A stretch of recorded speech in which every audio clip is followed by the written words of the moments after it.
You know, I was an auditor one time in my life, and one of the things that used to be big is materiality. And so would they be considering, or what would they be considering is these discrepancies, whatever they are, would they have had a material effect on the results, or is that something they don't worry about? They just say procedures weren't followed, it doesn't matter what the result was. No, I think they will look at everything, and I think our electoral law is pretty deep. And so, I mean, there are all sorts of safeguards that have to be complied with. You start with the Constitution itself, which requires that the electoral process be transparent, be verifiable, be free, be fair, and also that all candidates participating have reasonable access to all material, including things like the ballot paper, which we all saw did not happen. The law, the Constitution requires, I think under Section 61, that the media, the state media, give everyone a fair chance. All of that plays into fairness. And then in terms of the actual strict procedures, you know, the counting, the data, the stats, the numbers, all of that has to add up. So I think the court does have wide powers. They don't just look, it's not a window dressing exercise, or at least it shouldn't be a window dressing exercise, going through the motion, ticking boxes and saying, okay, it's done and dusted. There's nothing we can do. I think this is a real test for our, you know, electoral law and the Constitutional Court, whether it will invoke the wide powers that the Constitution gives to it. So there have been concerns in the past about the independence of the judiciary, upon which the Constitutional Court is a part. And the question is, as a practicing advocate, have you seen a strengthening of the judicial independence over time? Absolutely. I mean, we win cases every single day in these courts, so certainly there is a hope that the courts will be independent. I think without any evidence that they won't be, I think we shouldn't jump to the conclusion or hang on to a speculation that they won't. Let's see how they handle and manage this case, and then we can deduce from there.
No, please.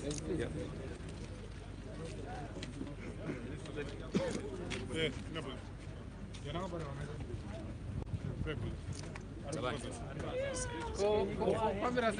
Okay. Yes. Our will give a short statement, and then we'll go on our way. Yes. Please, can you go ahead with live coming? Thank you so much. The judgment has been handed down. We've taken note of the judgment. We followed the reasoning of the court. I would like to first of all thank 2.6 million Zimbabweans who voted for my client. I would like to thank the 2.6 million Zimbabweans who were with us, supporting us, together in prayer, giving us words of comfort. Just deprived of the opportunity to know the actual figures. You be aware, for instance, that we had indicated in our papers that would subpoena the commissioners for purposes of confirming the 2.6 million figure, and the registrar refused to issue that subpoena with all the letters of the registrar on the issue. But at the end of the day, we are happy for all those Zimbabweans who managed to vote for my client and who managed to support the challenge. That's the first step. The second thing is that we are happy on account of the matter that we brought to court. We are happy on account of the questions raised, which in our view, Civic failed to answer. Right now, we still do not know how many votes Idi Mnangagwa managed to gather. Right now, it's 16,000 votes admitted by Civic that have still not gone away. Right now, the 40,000 discrepancy between presidential and parliamentary results has still not gone away. Right now, the 9,592 post-polling station results have still not gone away.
No, please.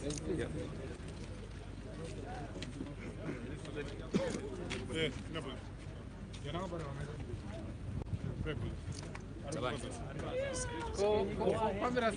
Okay. Yes.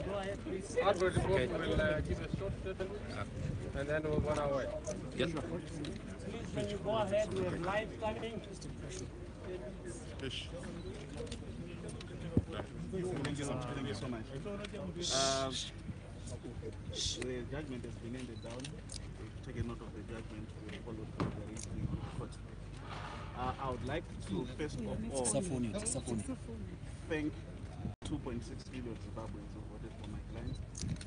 I would like to thank the 2.6 million Zimbabweans who were with us, supporting us, together in prayer, giving us words of comfort.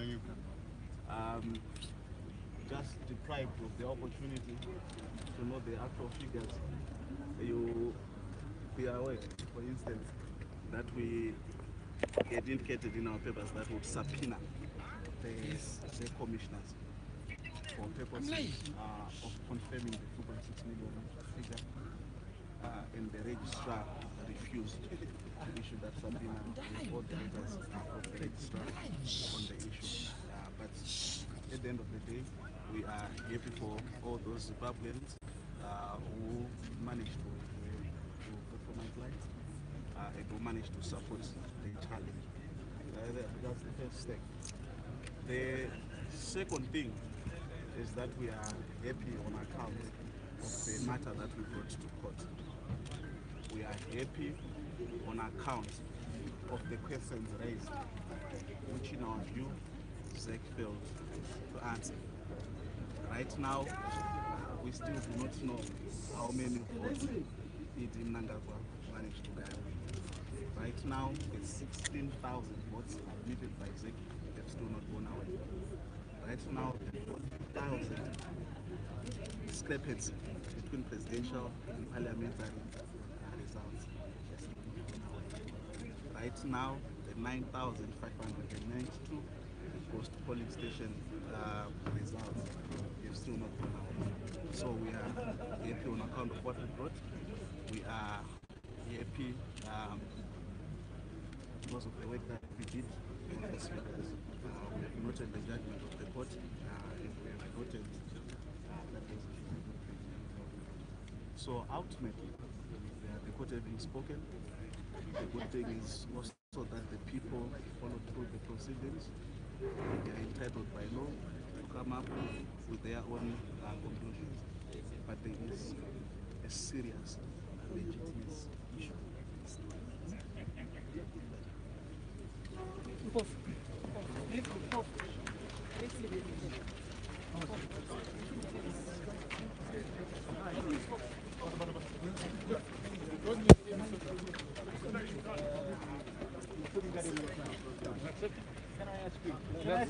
Has justice been done? We didn't get it. We didn't hear what he said. Can I ask you, has justice been done?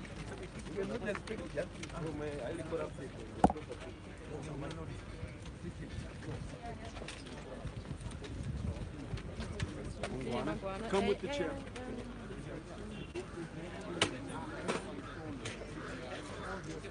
Excited and must be in cloud nine. The win was emphatic, the judgment was sound, the law was properly applied to the issues raised by the parties, and new law has been created. I am excited, particularly as a leader of this team, because of the teamwork demonstrated by the members of the team. The effort which was put together, the commitment to work long hours has given us the quality result which you have seen to be handed down by the Apex Court of the Republic of Zimbabwe. I am happy also to say that for the first time in the history of the judiciary, these proceedings were beamed live.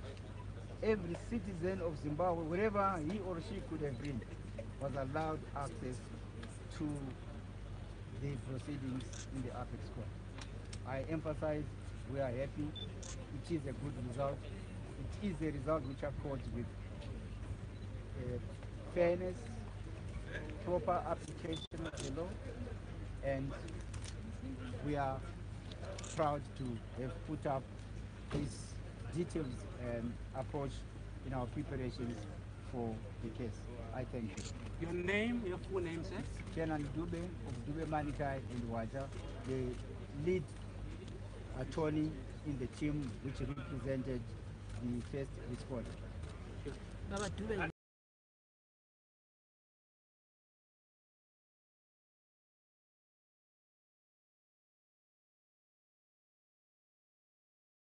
Satisfied and excited.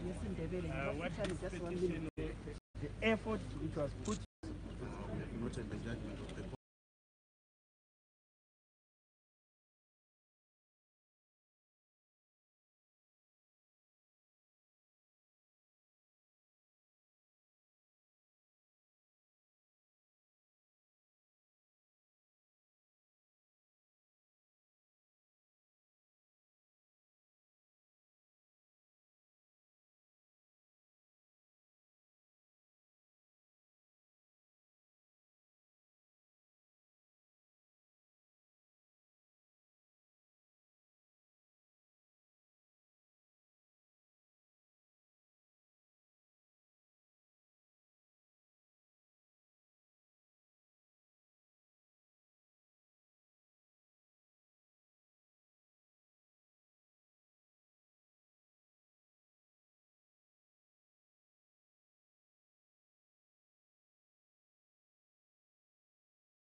But at the end of the day, come Monday, whoever is president of this country, Emerson Mnangagwa is in this case, is going to face a situation where the urban councils are run by MDCA, the rural councils are run by ZANU-PF. ZANU-PF is a 2/3 majority, and the people in this country, 72.5% of the people are still living under the poverty datum line.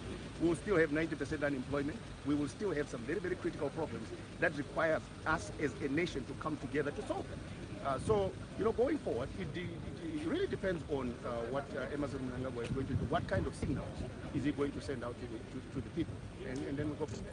But on reflection, would you agree with the position taken by the courts that provision of the primary evidence would have been helpful to the applicant? Well, I think you also have to listen to the argument on the other side. That, if I go to the primary evidence, which I believe has been tampered with, then I'm actually proving their case instead of mine. So, it kind of, you're caught between a rock and a hard place here. The standard to validate an election is, in my view, impossibly high in this country. You've got to do something about that. The other thing is that this does not prove in any way that ZEC ran this election the way that it should. It doesn't prove that the things that Chairman Mpofu was saying did not happen. So what do we need as a country? We need to produce elections that are not contested. We need that. We need that now. We need that in 2023. And here's what I would say actually to the Zimbabwean people. It's time to press right now for electoral reforms. We shouldn't do this a year before the election. We should do this now so that when we get there, we don't have a contested election. By the way, whoever wins an election wants it to be valid and clean, because you really need the kind of mandate that will enable you to govern and to lead. And so when things like this always happen, it doesn't help anyone. Going forward, where does this court decision leave the opposition, your own party, the applicant in this case? I mean, what now for the opposition? You know what? We look at us as citizens. Don't always look at this through the prism of politics. We are citizens and we are fighting for the same thing. And I say this actually to journalists, and I used to be one. I say, look, you need what every other citizen needs. You need to be able to access your money from the banks. You need to be able to send your kids to school. You need the very same things that all the other people who are struggling also need. So we have a civic responsibility. And I've always said this from the Build Zimbabwe Alliance side. I've always said we have two responsibilities. We have, obviously, if you're running in an election, in a partisan one, which is, you want to win the election. But the more important responsibility that all of us have is a civic one. We need to do something to change our country, to have the right kind of legal processes, the right kind of elections. We need that, so that is not done yet. The election may have been decided, but the things that we need in this country, the things that need to actually change, haven't been resolved. So we're going to continue being involved, and I've already said it from the Build Zimbabwe Alliance side. My focus is on electoral reforms, and most importantly, winning the war on poverty. And we're going to continue fighting. Thank you. All right, thank you. Yes, ma'am.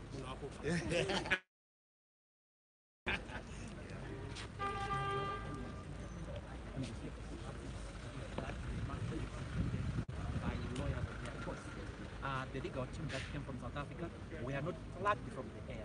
These are people with specific skills in the specific area of law, and we wanted them to boost our team. The fact that the government of Zimbabwe did not process their permits for us is tragic. It is, in my respective view, a great show of judicial cowardice. It is un-Zimbabwean. It should not be allowed. Advocate Jeremy Gauntlett, for example, has appeared before these courts on a number of occasions. There was no need for the Zimbabwean government to refuse them permits. These are our African brothers. These are people whose justice system is similar to ours. This matter is both of international and national importance. It is also a matter of regional importance. We want Zimbabwean lawyers who have the requisite skill to be invited in the neighboring countries and do work there. That these South Africans were not allowed will remain forever a blemish on the proceedings in this case. So last question, Advocate Mpofu this afternoon said that they're taking the Zimbabwean government and deciding that, over the fact that they were not allowed to practice within the country, and they're calling it legal xenophobia that was exerted on them by authorities. Is this a position that you support? I think they are justified. They are justified that there was legal xenophobia. There was hostility against them by the state. It doesn't take too much time to process the documents. After all, you can get temporary permits, and these temporary permits are not in the form of the cards, as you see. They can be in the form of a letter. And I think that in the future, the Zimbabwean government must not interfere with the rights of representation. Having said that, we are very proud about the team led by Advocate Tabani Mpofu that did the work yesterday. The fact that the decision has not gone the way that we wanted is neither here nor there. In any contest of this nature, there must be a winner and there must be somebody who does not succeed. At the end of the day, it must be Zimbabwe that wins. But it must be Africa that wins as well. It must be SADC that wins as well. And the fact that lawyers who are qualified to practice in this country were not allowed to practice was a political decision by the Minister of Justice and the government authorities. And this is unjust and unfair. So can I ask you, sorry, we missed the beginning of that. Can I ask you, sir, to tell me, can you tell me, do you believe justice was done here today? Well, it is still too early to say. There are a few areas that we are not in agreement with the court. But the fact that we don't agree with them is neither here nor there now. This is the highest court of the land. It has made this decision. We will accept and respect that decision. But that doesn't do away with the Zimbabwean question. That doesn't do away with the Zimbabwean political problem. By the figures that were announced by ZEC, we have the two candidates almost sharing 50-50. That means the Zimbabwean society is divided. But can I ask you this, just to be clear, do you in the MDC now accept defeat in the election? Well, I don't think we do. I don't think we do, because the fact that a court has ruled against us does not mean we do not have a cause. And as you may have heard from the court, it was talking about the absence of this material, the absence of that material, and so on. We still think that by the figures announced by ZEC, this election must have been annulled. 3 figures were announced by the election management body, which figures were different. And that alone should have vitiated this election. So let's be clear here, you still believe the election was rigged? Yes, we still believe that the election was not free and fair. We still believe that the election was manipulated. So what do you do about it? The thing here is, the Zimbabwe Election Commission, which is the custodian of the material, then said in court that we should prove that the material said what we thought it said. It was for them to produce that material, which they didn't do. Now, you are saying, what should we do? There are a number of things that we can do, but I do not want to preempt the National Executive Council of the MDC, which is meeting next Wednesday to decide the way forward. But there are a number of options. There are political options that are there. But whatever we do as the MDC, we are going to act within the law. But it's quite clear you've run out of legal road now, so the only recourse you have is more protest on the streets. Isn't that very dangerous? It's not the only thing that we can do. There are a number of things that we can do. Political solutions can be found. But demonstrations in terms of the Zimbabwean law, in terms of the very constitution that the Constitutional Court was interpreting today, allows Zimbabwean people the right to demonstrate. In terms of Section 59, as long as the demonstrations are peaceful, it is the responsibility of this government to ensure that the rights of the Zimbabwean people are respected. We do take exception, of course, at the cowardly acts that were done by the army on the 1st of August. We want Zimbabweans who want to demonstrate to be allowed to demonstrate. And we are going to press with our rights to demonstrate. We are not going to give up our rights.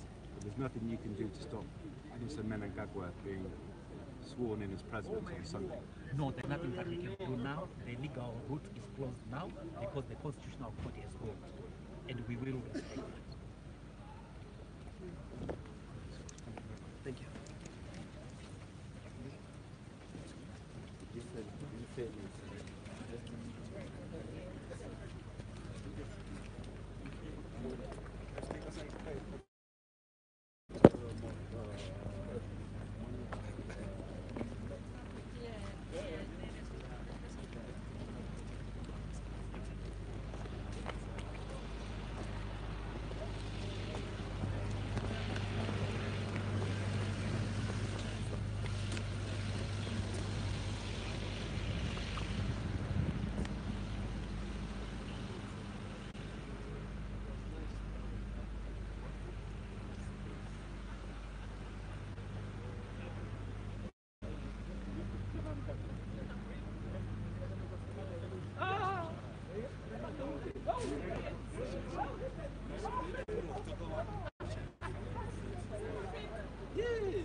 Advocate Luis Uriri.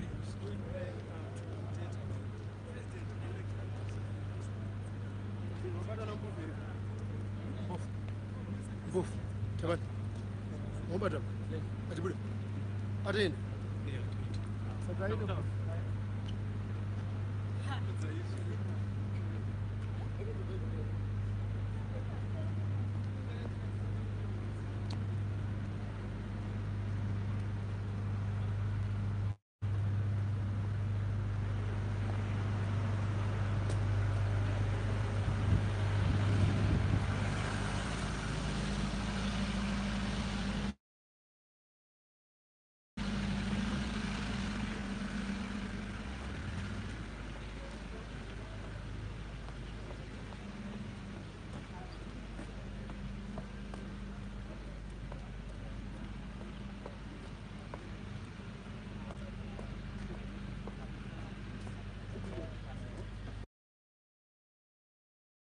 President Nagaga 2 million transport.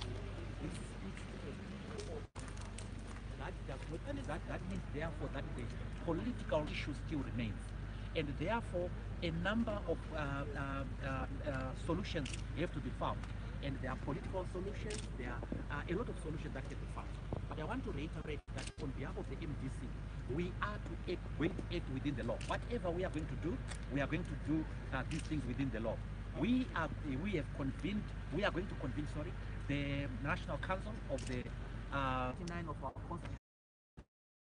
Reserve our right there, but we no doubt, we think that on the basis of the figures announced by the election management board itself, this court must have initiated the election.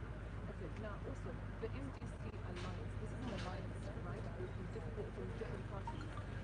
Where does this put you now? If you remain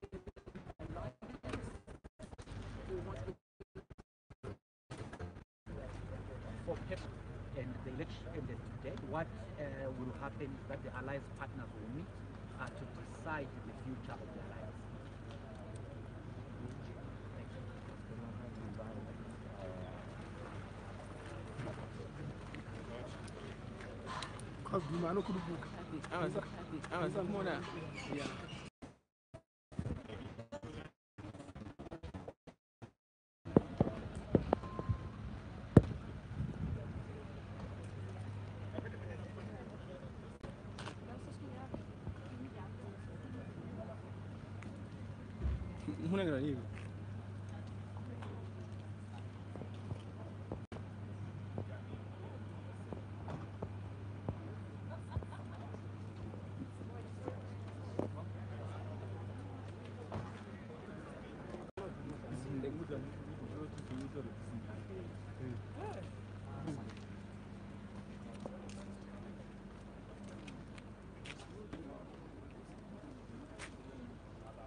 People say, no, that's not true. People will know value of education. Even if you take constituents, there are 11 MP contestants. The people vote for the most qualified in terms of quality and quality of education, profiled from grade 1. These people know the value of education. And therefore, those people voted for the most educated National Assembly member over those that voted for other uneducated members times 100 gives literacy rate within a constituency. So we are saying you cannot beloved at by people who say they have only one in terms of one dimension, when that person has automatically classified himself as an uneducated person. That's my submission. I thank you. Thank you. Okay. Okay.